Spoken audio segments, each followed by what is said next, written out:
if we look to the answer as to why for so many years we achieved so much, prospered as no other people on earth, it was because here in this land, we unleashed the energy and individual genius of man to a greater extent than has ever been done before.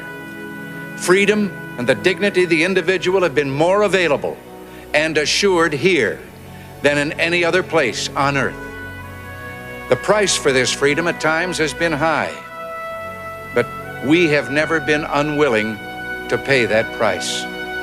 Those who say that we're in a time when there are no heroes, they just don't know where to look. The sloping hills of Arlington National Cemetery, with its row upon row of simple white markers bearing crosses or stars of David, they add up to only a tiny fraction of the price that has been paid for our freedom. Each one of those markers is a monument to the kind of hero I spoke of earlier. Their lives ended in places called Belleau Wood, the Argonne, Omaha Beach, Salerno, and halfway around the world on Guadalcanal, Tarawa, Pork Chop Hill, the Chosin Reservoir, and in 100 rice paddies and jungles of a place called Vietnam.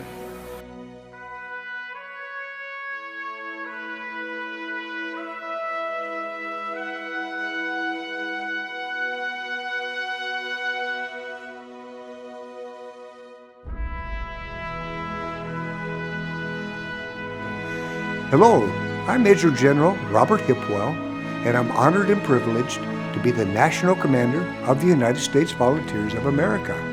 Who are the United States Volunteers of America? We are a nationwide organization that provides final military honors in uniform for our fallen heroes at no cost to their family and loved ones. When we go to the final honors, to render the honors that are due by a veteran who has served honorably,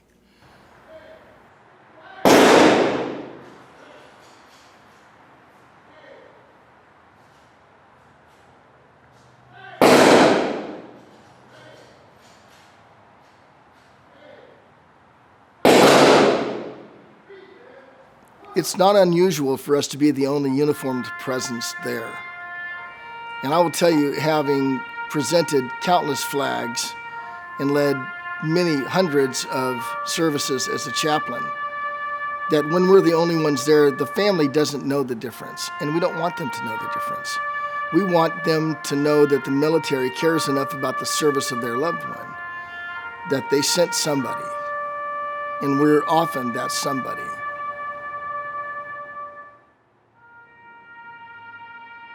People are always asking me why I'm doing the funerals and do what I do with the veterans. And I tell them, I said, well, you know, I'm there to honor my fellow veterans, my brothers and sisters that I served with. Once you serve in the military, you have that bond. It's an honor.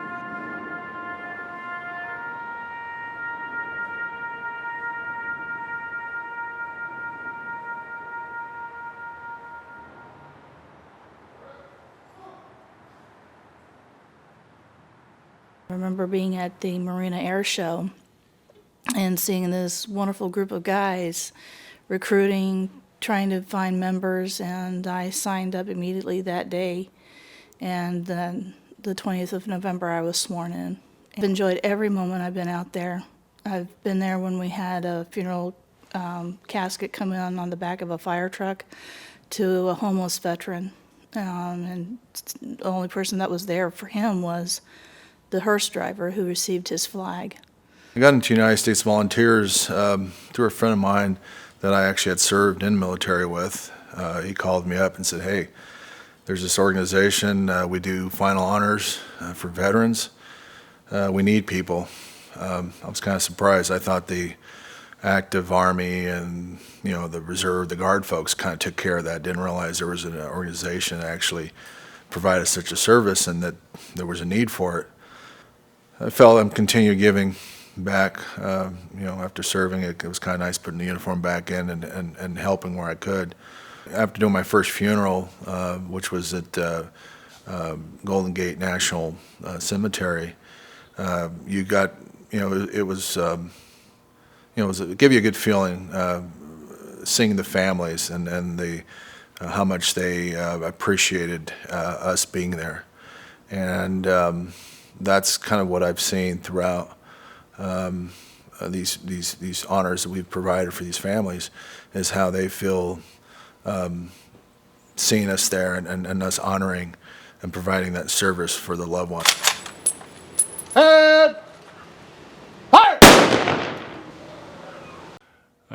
And there are times that the military is too busy to really send somebody when they want it. The reason that I got into it is my dad passed away in '98. The funeral home at that time had contacted the military, and I don't know who they contacted. And they were told that they weren't available. And so I tried calling the Marine Corps base nearby because he was a Marine. And they didn't have anybody available.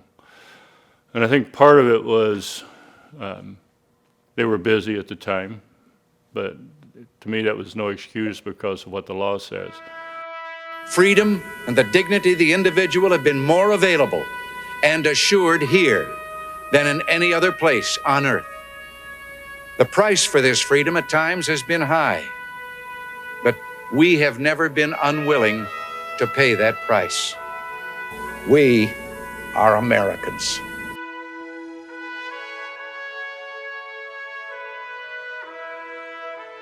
So if somebody wanted to join the United States Volunteers, they can go on our website and you can apply.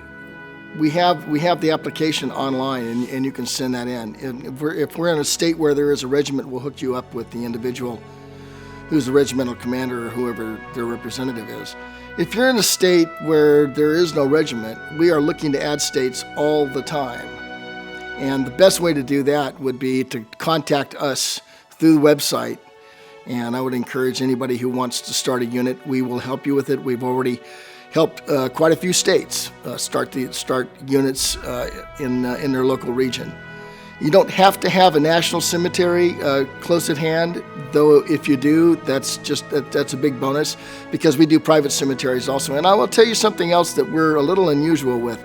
We've had a few people, I don't want to overstate it, but we've had several who dad, grandpa, in some cases mom or grandma, who served in the military, passed away and there were no honors, or the honors were in a different state and they want those honors for the family that's in a state where the honors were not held.